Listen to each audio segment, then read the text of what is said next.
Le président français Emmanuel Macron poursuit sa tournée en Europe centrale. Hier, il était en Autriche, à Salzbourg, l'Autriche où il a lancé que la directive européenne sur le travail détaché, telle qu'elle est appliquée aujourd'hui, était une trahison de l'esprit européen dans ses fondamentaux, je le cite, car Emmanuel Macron veut en effet durcir le texte et il a déjà obtenu un accord de principe en République tchèque et en Slovaquie. Est-ce qu'il pourrait obtenir autant aujourd'hui alors qu'il arrive en Roumanie? C'est la question, n'est-ce pas, Roxana Zamfirescu?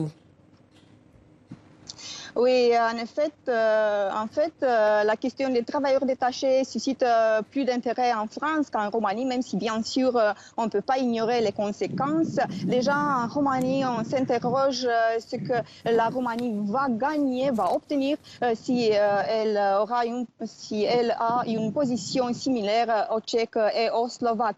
D'ailleurs, les transporteurs roumains voulaient faire même une manifestation aujourd'hui à Bucarest pour protester, mais ils ont renoncé faute d'autorisation.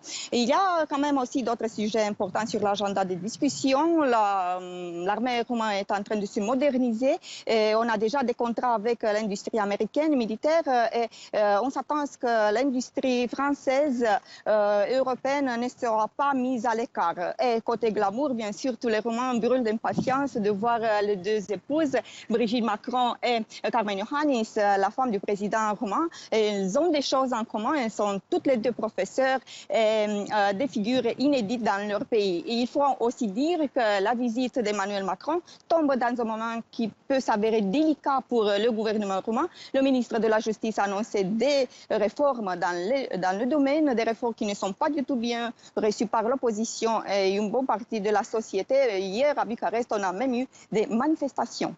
Merci.